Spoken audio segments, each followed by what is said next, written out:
Hi everyone, it is Kate back.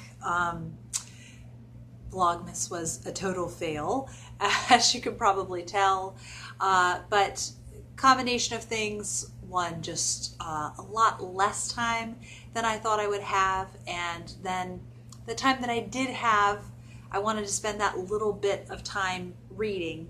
Also, I was having a few technical difficulties, which were adding to the time of uploading videos, and so now those have been resolved, I'm happy to say. So I am hoping to film kind of a fair number of end of 2017, beginning of 2018 videos for all of you. And yeah, just talk about my plans and how my reading year was and all that jazz. I'm really excited to film these because my favorite video of the year to film are my favorite books of the year. And as I did last year, I will be doing my favorite books, my favorite like novels and nonfiction, because I do have several nonfiction to add this year. And then another video for my favorite mysteries. So let me just look at my list here. I have it all written down. Okay. So I have 1, 2, 3, 4, 5, 6, 7, 8, 9, 10, 11, 12, 13, 14 on my favorite fiction and nonfiction of the year. These were the books that as soon as I saw them, I thought, yes, that is one that deserves to be on the list. And they are in no particular order. And I just looked at my reading challenge, and so they are sequential throughout the year. And the first one is Uprooted by Naomi Novik. This is one that came recommended by Olive from a book Olive. And I tried it actually earlier in 2016 and got about a third of the way through and it wasn't what I was expecting. And I didn't like it, so I stopped reading it. But then the very beginning of 2017 in January, I said, I just really want to try Uprooted again. It seems like the perfect wintry read and just something that I really want to try out. And I did, and I absolutely loved it. It's just a really awesome fairy tale retelling, very haunting, set in Eastern Russia. And the kind of magic system is somewhat ambiguous, but to me, who has read very little fantasy, I'm okay with that. I think maybe people who are more well-versed in fantasy, that's something that bothers them, but I'm less picky if I like the writing and I like the characters and the plot. Like the magic system isn't as much of a factor to me. So I really did enjoy Uprooted, and it was the perfect winter read. Next on the list, another winter read was Bleakhouse by Charles Dickens. This was just a really excellent one as far as so many loose ends in this book, and then they were all tied up. And now Esther Summerson is just a character that is so near and dear to my heart. And she is not actually even like one of Dickens' more well-rounded characters, but I'm still just very, very fond of her. And half of the book is narrated by her, and those were definitely the passages that I favored more. And then the other half is following this law case of Jarndyce and Jarndyce, and seeing, who this inheritance is going to go to. There's all these different wills and debate over which one is the most recent will, and there are a lot of characters in this who are affected by who will get that inheritance. It is definitely long because it is a Dickens, but I do think it's well worth it, and I think it was a really nice one to read in the wintertime. Next on the list, moving into my spring reads, was The Pursuit of Love by Nancy Mitford. This is one that I put on kind of in good faith because I had read Christmas Pudding by Nancy Mitford, and I don't know if it wasn't the right time or the book, but I really didn't enjoy it much. So I, decided, since I had bought a bunch of Nancy Mitford books, like I said, in good faith, I would try this one out, and it ended up being such a winner. And also, I think because springtime, I really feel that's the time when I really crave modern classics. So really enjoyed it. It was an interesting combination though, because it was a modern classic. So it had kind of that like peppy dialogue and the real kind of zany characters. But then it also had towards the end a real melancholy aspect to it. but in a way it was refreshing because it felt much more like real life than a Jeeves and Wooster does. Jeeves and Wooster just feels so caricatured the whole time, whereas this, you know, part of it, some of these characters are pretty larger than life, but then you get to these events that are taking place and really sobering stuff. And so it ended up being just a really refreshing kind of analysis of the human condition and all of the relationships that these different characters have with one another. And it's mainly examining this one specific family and then their cousin.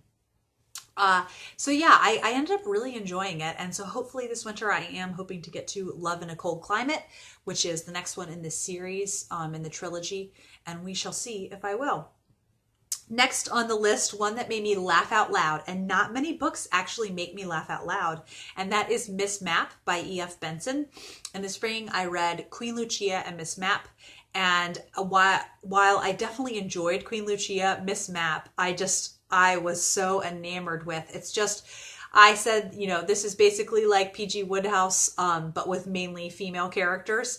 It's this little town in southern England and on the coast, and just I loved it so much. So many amusing characters, and like I said, these characters in this one are definitely larger than life. Really funny anecdotes, and just so many things that are just so outrageous. That happen. Like there's one character who challenges another character to a duel and he accepts, but then they both end up happening upon each other at the train station where they're both trying to make a quiet getaway. So just really like hilarious, riotous writing, and it made me so happy, and it was a really fun, cheerful, light spring read. And next, one that is a new favorite Victorian classic, and that is Daniel Deronda by George Eliot. This was one that I did a review of after reading it. It took me about a month to read it, and then I did another video for it in my Victober top 10. And I just really have come to, the more I think about and remember this novel, the more I've come to love it. So far, it is my favorite George Eliot. I do wonder upon rereading Middlemarch if I will like Middlemarch more. I'm not sure. So we'll have to wait and see. But really thoroughly enjoyed it. And it's just a really unique Victorian classic, and that there's a lot of talk about Zionism and just kind of how Jewish people were viewed in general in Victorian England. Lots of characters that are interconnected. The one thing I did find frustrating is that the characters I was especially interested in, I didn't get to spend quite as much time with as the other characters that I was maybe not quite as interested in. But overall, a really poignant and perceptive novel, and there were so many passages that I underlined, just little short sentences that she had, and I was like, yes, that is so on point. Just really thoroughly enjoyed it. So I highly recommend Daniel Deronda if you want a classic that's work, but you definitely get reward in the end. The next, another modern classic that makes me smile just to think about it, is Birds, Beasts, and Relatives by Gerald Durrell. This is the second in his Corfu trilogy, and My Family and Other Animals was on my favorite reads of 2016, and this one was no different. I really enjoyed this. It's just you continue to follow his British family while they're living in Corfu, all of the crazy adventures that they have, and I'm telling you, if you watched the BBC's The Durrells and were turned off and think you don't want to read the books now, please, please give the books a chance still. They are far superior to the series, in my opinion. The TV series adds a lot of drama that a child would not pick up on, and nor is actually something that happened to their family. So I really do love seeing the world of Corfu through the eyes of Gerald when he's a child.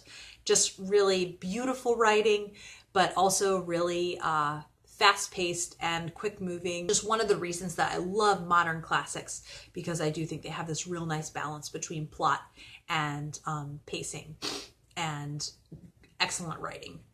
Next on the list is Excellent Women by Barbara Pym. This I did as a buddy read with Mel for Mel's Bookland Adventures, and I will just tell you that the week that we were planning on reading this, I entered somewhat of a reading slump. And I ended up really enjoying this book. So that means to me that it was a really excellent book because I enjoyed it that much. And it was so good. And it's such a quiet book. I don't know if you've read any Barbara Pym. The only other one I had read was Quartet in Autumn. And where I enjoyed that, I loved Excellent Women. And it's just about these two women who live in like a joint apartments, like they share a bathroom. And they sort of get to know one another, and just the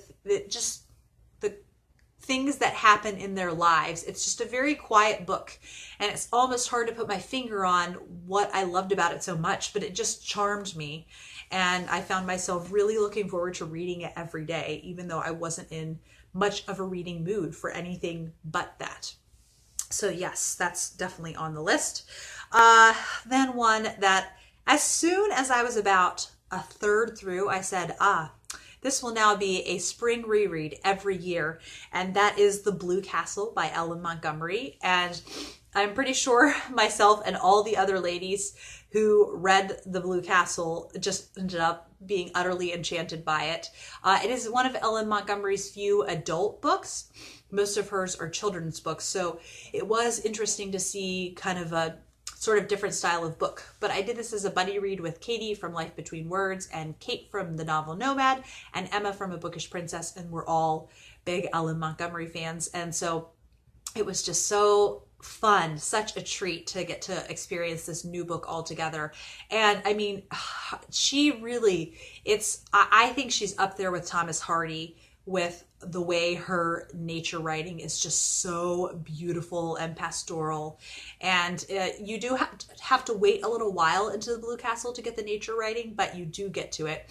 But I should say, just a brief synopsis, Valancy Sterling is the protagonist in this. And she has kind of a miserable existence. Her family think of her as a sort of independent, thriving adult of her own, and just really put her down all the time. And there's an event that takes place in her life that basically just makes her say, well, forget it all. I'm just going to do what I want to do now. And the plot takes off from there, and she really comes into her own and like blossoms and flourishes for the first time. And it's just such a beautiful, beautiful book. And I loved it so much. And it had a sweet ending, like tied up with a little bow.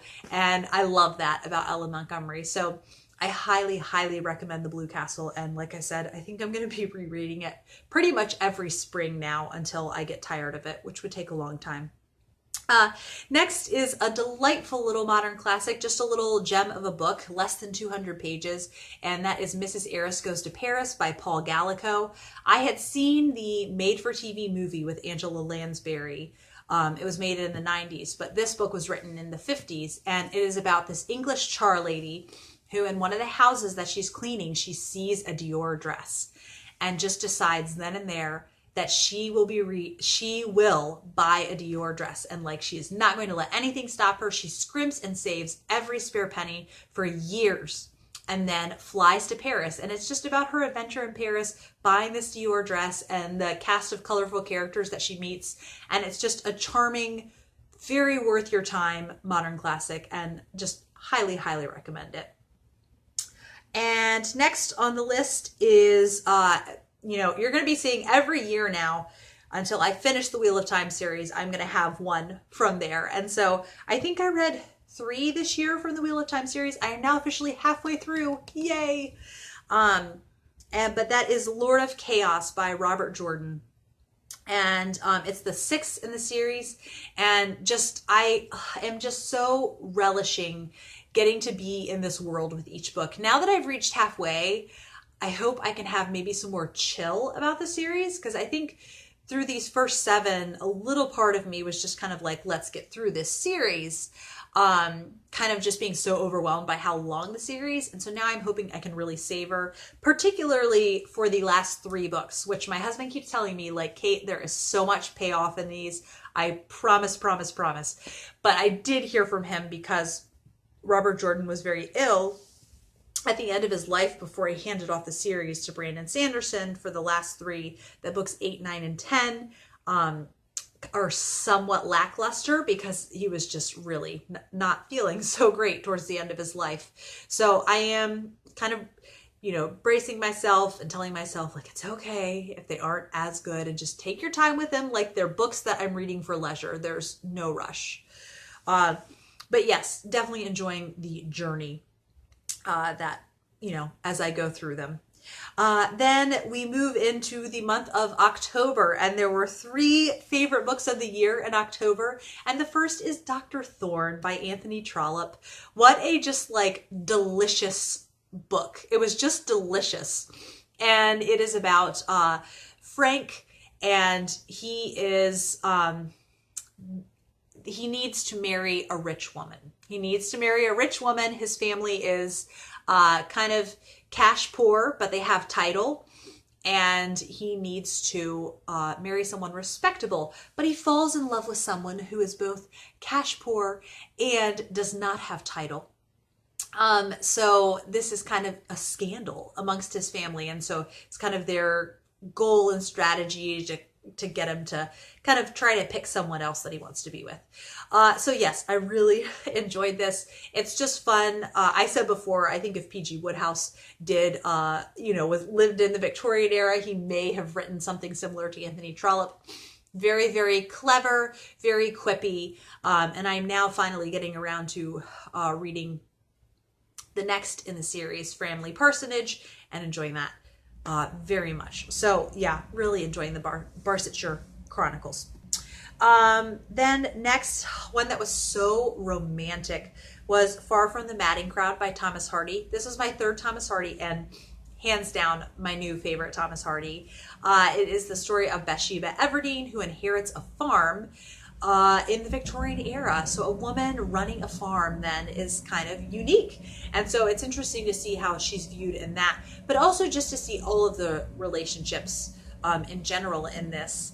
And one thing I'll say is she is the protagonist of the book, I think. Yeah, I think she's the protagonist, but I really don't like her. Really, really don't like her. So that should speak to you of like how good this book is. Even though Bathsheba, I think, is a terrible person, and she's supposed to be this strong woman, and according to her, that means just trampling on all the men around you and just being a big jerk to them. And despite that, despite me really not liking Bathsheba, I still adored this book because the writing was so beautiful, the plot was so compelling, and his descriptions of nature are just astounding. I absolutely loved this book, and it has made me realize I want to read all of Thomas Hardy's works. So yes, very much looking forward to the next Thomas Hardy that I get to whenever I do get to it.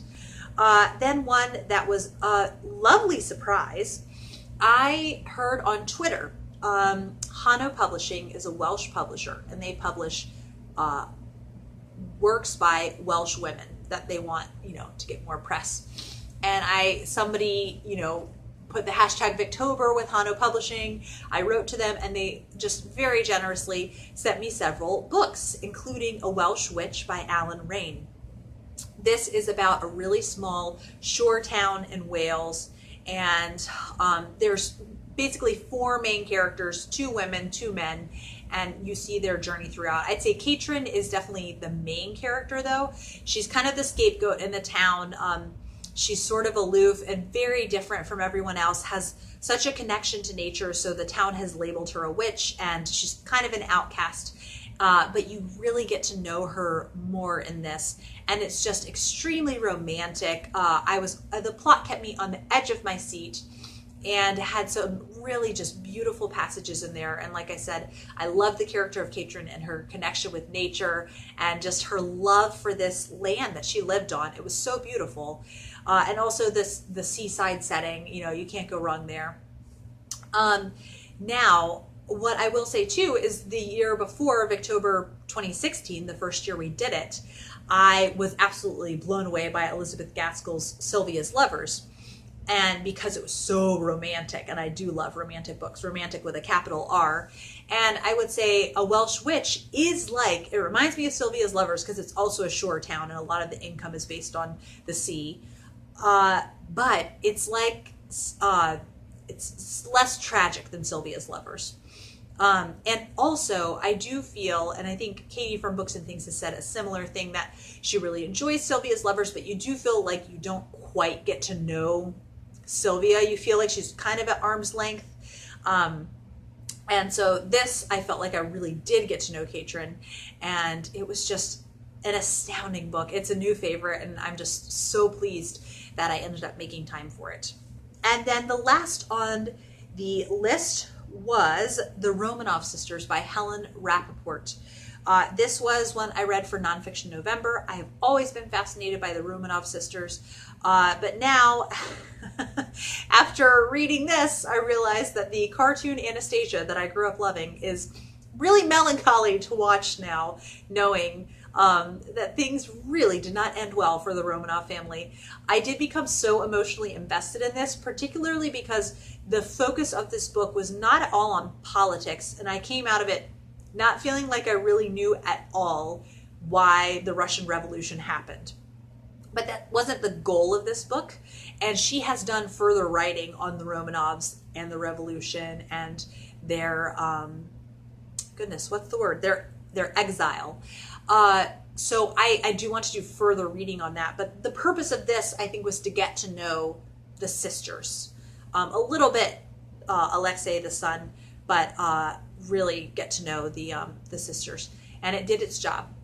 And I really liked getting to know kind of the little quirks of all of them. And yeah, it was just really an engaging nonfiction. And for someone who doesn't read as much nonfiction, I'd say it was very approachable, and I really enjoyed it. So those were my favorite fiction and nonfiction of the year. And I hope that you guys enjoyed this. And I will see you very soon for my favorite mysteries of the year. Yay! That actually, I think I might like filming that a teensy bit more. So yes, I will see you for another video soon. I hope your new year is treating you well, and have a lovely day.